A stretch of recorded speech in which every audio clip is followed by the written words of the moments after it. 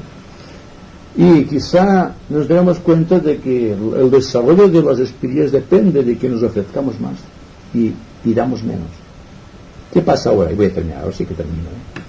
Cuando el Padre Nuestro se dio en la plena era de Piscis y se decía: Dios mío, dame esto, dame el otro, líbrame de la tentación o pan que me falte y líbrame de todas esas cositas, ¿no? La técnica de la nueva era es ofrecerte a la divinidad para hacer algo desde el punto de luz, por ejemplo. Y si yo me ofrezco que baje la luz a la tierra, que descienda al Cristo, como si tú imperases en aquel momento sobre el cosmos, que es que baje el Cristo, que descienda la luz, que la voluntad de Dios sea conocida.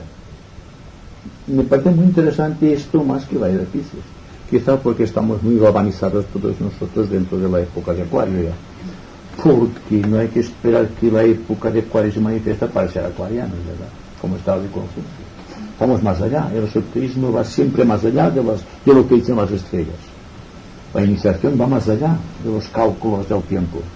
Por eso está la iniciación, para que vayamos más allá de lo que rige el tiempo y los signos astrológicos y incluso los rayos. Vamos más allá de esto, ¿no? Bueno, vamos un poco de ¿El Cristo destina a la tierra se puede decir también que el amor destina a la tierra? Bueno, el Cristo ya sabéis que no es un nombre histórico, sino es un estado de conciencia.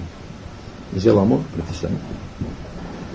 Pero cuando el tibetano ha dado esto de esta manera, recibido de manos del Cristo esta invocación, hay que hacerla tal como se dice, porque tendrá un efecto quizá más imperante sobre las mentes y corazones de los seres humanos.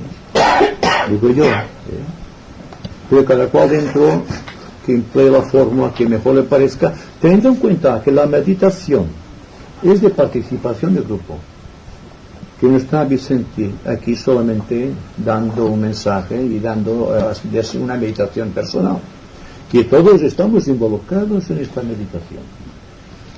Y el éxito es que todos estemos trabajando en esta meditación, sintiendo lo que estoy diciendo, porque es lo que decís vosotros en el corazón. Igual lo puede hacer cualquiera de vosotros si no tiene miedo al ridículo de lo que sucede con los esoteristas, que si el hombre me sale mal, si haré un gallo, como se dice. Esto estoy cansado de oírlo, ¿eh? Pues bien, hay que atreverse y hay que educar la voz para no hacer gallos, porque claro, empecemos a reír todos y sería un show, no sería una meditación. Y esto me ha pasado estando, voy a terminar, ahora sí que terminar, pero en la escuela arcana, me acuerdo que un día estábamos en la salita de meditación, esto está allí, ¿verdad, Javier? Sí. En la sala de meditaciones que hay una especie de talismán que el maestro tibetano dio a la isla de cuando inauguró los centros. Hay un centro, un talismán en Nueva York, otro en Ginebra donde estaba yo, y otro en Londres. Y siempre cuando había una dificultad en la escuela nos pusimos así con el cetro y pedíamos invocación a los dos centros, y nos tardaba mucho en venir la ayuda moral, material, como fuese. Y me acuerdo que un día estábamos con el señor Jean Reng y estaba el señor Janssen, estábamos haciendo la meditación, el señor Janssen, entonces tocaba aquel día de la meditación y no quiso que pasase nada, se lo quitaba él, y entonces hizo un gallo, pues que empecé a reír yo, me fui a echar de la escuela porque no pude contenerme, porque fue algo espantoso, ¿sabes? Es que no podía contenerme. Pues os digo que quizá pasaría lo mismo aquí. Entonces no sería, y en tanto no exista nadie que lo haga sin miedo y educando la voz, porque la voz hay que educarla. Fijaos bien que el mantra Om, si lo realizáis bien, es una forma mágica para adquirir poder interno y para adquirir radiación. porque estáis utilizando una forma que pertenece a la propia divinidad a través del logos planetario. Pero nos ponemos en contacto con Dios a través de los ángeles mensajeros. Así que aprended a pronunciártelo. Y un día, con una voz queda, lo haremos todos. Y en un conjunto veis que no tenéis miedo y lo hacemos bien. Un gran acorde. Entonces sabéis lo que es una meditación de grupo, como se hace en la escuela arcana, cuando hay los grandes reuniones anuales, las festividades sagradas, digamos. Bien.